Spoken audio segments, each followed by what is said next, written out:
So most Americans know what it's like to feel a little unprepared on Election Day. Maybe you've had an experience like this. I know I have, where it's a non-presidential year, you haven't gotten a chance to know all your local political personalities yet, you haven't Googled all your ballot questions yet, and so the Election Day comes around, and you know that you should vote, but somehow you just don't feel completely ready. So you find yourself internally asking the question, am I really informed enough to vote in this election? I'm obsessed with voting in elections. And I'm obsessed not in a hyper-partisan way or a political junkie kind of way. I'm obsessed with voting in elections because I know our country would be a much more just place if we actually ran truly inclusive elections that recognize the basic humanity of every American. And so, because of this passion, I've spent over a decade of my life now dedicated to the work of making our democracy more welcoming and more accessible and more inclusive. And through that work, I've had the privilege of traveling all over the country, hearing stories from voters and non-voters alike about how they experience the democratic process. And from these stories, I've learned that there are so many reasons why so many Americans don't participate in all elections. And it's certainly true that some of these reasons are external. They're systemic, things like absurd voter ID laws, inconveniently timed municipal elections, complicated voter registration rules. And we could talk about those issues all night. Recently, I've had the great opportunity to work with some behavioral psychologists to look into a different kind of barrier to voter participation, internal barriers, psychological processes, things like asking ourselves the question, am I informed enough to vote? And it turns out that these kinds of internal barriers may be keeping far more Americans away from the polls than all the external barriers combined. And as someone who was raised in the Jewish community, as an active member of the Jewish community, I know that our tradition actually has a lot of really effective and useful tools for overcoming exactly these kinds of psychological barriers to participation in community. So tonight I want to talk about how applying Jewish ideals to the problems of modern American democracy can not only help improve civic participation rates and civic culture within the Jewish community, it can also help us discover the unique insights and values that we can contribute to the urgent national conversation about how to upgrade American democracy so that our country can address the challenges of the coming decades and centuries. The Jewish tradition does not give us an answer when we ask ourselves the question, am I informed enough to vote? Rather, the Jewish tradition tells us that this is the wrong question, and it suggests some more inclusive alternatives. My favorite example of how the Jewish tradition communicates this value to us is through the structure of the Passover seder. So the rabbis are making an important and counterintuitive decision in the way they structured that ritual. They, particularly in how they give us instructions for how to assess whether the seder is successful. They were trying to create a ritual that would allow Jews to pass down the narrative of the Exodus from generation to generation. And I imagine that it must have been really tempting to base the ritual on the transmission and retention of information. They could have created a ritual where the whole point is for God to be able to give every Jew in the world a pop quiz, see which Jews can name all 10 plagues in order from memory. And then at the end, God comes down from heaven and tells the people who can name all 10 plagues, great, you've passed the Passover Seder pop quiz, and you're now officially informed enough to participate in the Jewish community. That would have been an obvious response to the challenge of creating this ritual. But they didn't do that because the rabbis were smart enough to understand that if the Jewish people in future generations, they wouldn't be motivated to learn anything about the story at all if they did not first find themselves in it. And so they created a very different set of instructions for how to know if our seders are successful. In the Haggadah, they tell us that in each and every generation, a Jew is obligated to feel as if he or she personally was redeemed from Egypt. In the Talmud, in Masechet Psachim, it tells us that the most fundamental way to fulfill the mitzvah, the commandment of participating in a seder, is to ask a question at the seder table. And this instruction is applied universally, even to the most learned members of our community. But when they gave us this instruction, they did make an important caveat. And they communicate this caveat through the story of the 4 sons in the Haggadah. And in that story, they tell us about the wicked son and his question, what does this story mean to you? To you and not to him. And the rabbi tells us that this question is wicked because it places distance between the wicked son and the story. And so when I hear folks ask themselves the question, am I informed enough to vote around election time, I'm reminded of the wicked son's question, because both questions challenge the only unchallengeable aspect of both seders and elections, which is that each of us personally has a place and a stake in the narratives that these rituals represent. So that's why around the seder table, any question that we ask, as long as it's rooted in authentic identification with the tradition and immersion in the tradition, counts for fulfilling the mitzvah, even if it's asked from a place of deep ignorance of the story's details. And it's important to note here that the rabbis did not come up with this value out of thin air. They were putting into practice a value which God modeled at Mount Sinai. Because in the Jewish tradition, revelation is not a private experience for a divinely appointed leader. And so that's why God chose to share the Torah equally with everyone at Mount Sinai in public. And the message is clear. It's that each of us is called to find ourselves in Torah and get involved in the work of making its teachings real in the world around us. And so that's why we call the mitzvah of studying Torah lasok b'divrei Torah, getting involved in the business of Torah. It's because it's only when we experience that level of immersion, it's only when we get involved in the work of making the teachings real, that we even begin to scratch the surface of understanding its divine meaning.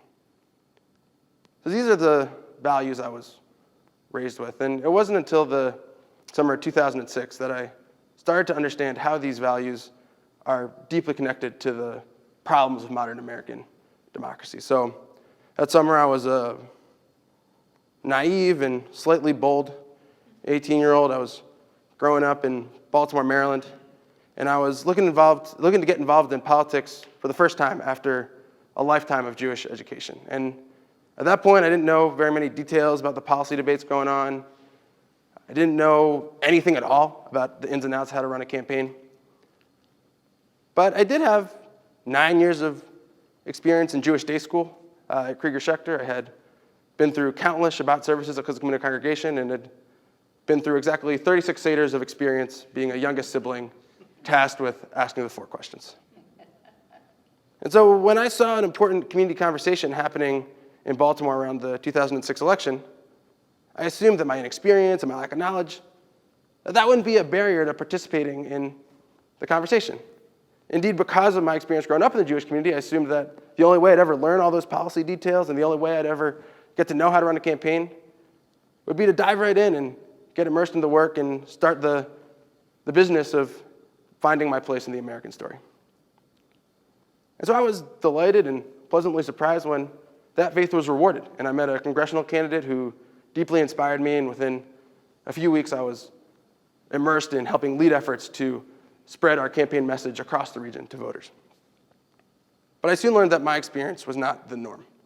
I learned that our democracy is actually structured in such a way that around election time, at a moment when you would think that many Americans would be looking to find themselves in the American story or find themselves again in the American story, our elections are actually structured in such a way as to push people away sometimes.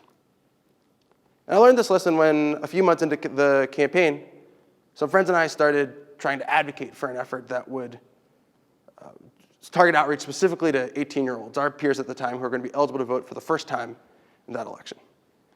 The campaign was a well-run professional campaign effort, and we targeted our efforts using publicly available records of all the registered voters and which elections they'd voted in.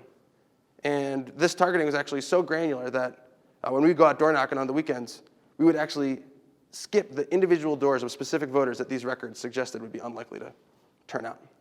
And so when we looked at what these records told us about 18 to 24-year-old voters, we saw that they had a very low track record of turning out in our region, and they had a particularly low track record of turning out in primary elections like the one that we were focused on. In fact, the rate was so low that in the last election prior to 2006, there were some precincts where not a single voter that age had shown up the entire election day. And so when we brought our idea to the campaign for an effort targeted at this age group, they told us they thought our idea was nice. They told us it aligned with their values, that they'd do outreach to this group where they could. But for the most part, they'd have to target resources at the voters with a track record of showing up. And I don't begrudge them this decision at all, because it's honestly the only professionally defensible one for someone in a campaign environment charged with allocating scarce resources. But something about it deeply troubled me. Was it really possible that people from groups that don't vote, groups of people that just haven't fully found themselves yet in the American story, these people are just deprioritized and taken less seriously in the political process? Is that really how we run things in the greatest democracy on earth? Yeah. Yeah, that's exactly how it works. And the reason that it works that way is a sort of open secret, something that everybody who works in campaigns and elections on a daily basis knows, but a lot of voters, and I bet a lot of you, might not know this. And this is that while it's private who you vote for, whether or not you vote at all is public information. And so this means that there's a really easy way for politicians and political leaders to know whose stories and whose experiences they need to prioritize and pay attention to. They just look at the list of all the people who voted last time. And so this means that instead of what you hear in the media, politicians and parties, they're not the only winners and losers on election night. Voters are. And so every single person who votes wins the election, and every single person who stays at home gets deprioritized and loses out. This is the fundamental reality of political life in the United States today. And this means that we should feel very troubled as Jews when we are complicit in a democratic culture that lets things like the question, am I informed enough to vote, exclude so many of our neighbors. Over 40% of eligible voters didn't participate in the 2016 presidential election, and even higher percentages in midterms and municipal elections. Because when we validate, either intentionally or unintentionally, the idea that only the most informed people should vote, and only the most informed people should lobby, and only the most informed people should participate in politics, we're rejecting the wisdom that sustained our people for thousands of years. And it's ironic, but a democratic culture that's focused on only letting the most informed people vote actually ends up cutting our government off from the stories and experiences and information that it needs to do its job well. It ends up leaving our government dangerously uninformed. So why is it specifically important that we talk about this issue in the Jewish community? Most news reports show that 85%, over 85% of Jews voted, eligible Jews voted in the 2016 presidential election. It's one of the highest voter participation rates of any religious or ethnic group nationwide. I think there's two reasons. First, that 85% number is not the whole story. Those participation rates drop precipitously for midterm elections and municipal elections and primaries. And there are some subgroups of Jews, like younger Jews, other highly mobile populations, that vote at lower rates, even in highly salient presidential elections, like the one we just had. And at a more fundamental level, I think perhaps we need to reflect a bit on what our standards are for civic participation in the Jewish community. Around the seder table, our standard is that every Jew will feel as if he or she personally was redeemed from Egypt. It's not for 60% of Jews to feel redeemed, 80% of Jews to feel redeemed, 85% of Jews to feel redeemed. It's for every single one. So why should American Jews not hold ourselves to that same standard when it comes to finding ourselves in the American story as well? And the second reason that we need to talk about democratic ideals in the Jewish community is that the instruction to ask questions at the Seder in Masechet Pesachim, that instruction applies to the most learned Jews as well. If you're a rabbi who's given sermons on the Exodus, written books on the Exodus, even that learned rabbi is still expected to find him or herself anew in the Seder each year. So if we apply that principle to our public lives, that means that if you're a political junkie like me, if you're what campaigns call a super voter, who votes even in the most uncompetitive municipal and primary elections, it's important that you take the time, and we take the time to find ourselves anew in the democratic process each election and continue to ask questions. Because it's only by asking these questions that we'll acknowledge what we don't know, what we still need to learn. But I think we've got to go even further than just talking about democratic ideals in the Jewish community. We've got to look at how our Jewish ideals can inform the national conversation about how to upgrade our democracy in incredibly valuable ways. And one of the major reasons why I think the Jewish community has so much to add to this conversation is that American democracy has only been around for 229 years. That's how long we've been having elections. And we've actually only been having elections that include non-landowners for 161 years. And we've only been having elections that include women for 97 years. And we've only been having elections with the protections of the Voting Rights Act that functionally included many racial and ethnic minorities for the first time for 52 years. And we've only been having elections including 18 to 21-year-olds for 46 years. Since 1788, when we picked George Washington to be the first president of the United States, we've had exactly 56 presidential elections and 55 midterms. So we just have really limited practice as a country holding elections. And we've got particularly limited practice holding elections that at least nominally include the entire adult population. Judaism, on the other hand, by most historians' accounts, has been around for at least 2,500 years, more than 10 times as long. And Judaism has stuck around because of our commitment to refining and perfecting rituals like the seder that have sustained our people and stood the test of millennia and kept us going in the face of extreme challenges from displacement and persecution. And so if we can use the lens of our heritage to look at the problems of modern American democracy, we see that it's pretty natural that America would not have perfectly refined its civic rituals around elections after just 229 years. And we can also see that the persistence of the American project, the ability of America to last for millennia like Judaism has, and not just be a couple 100-year blip on the historical radar screen, that persistence depends on our ability as Americans right now to channel the creative spirit of the ancient rabbis and learn and reflect on our experience with elections each year and upgrade elections over time so that in future generations, more and more Americans, and eventually all Americans, are able to find their place in the American story through the experience of participating in elections. And our experience with seders as Jews also lets us know that these things take time.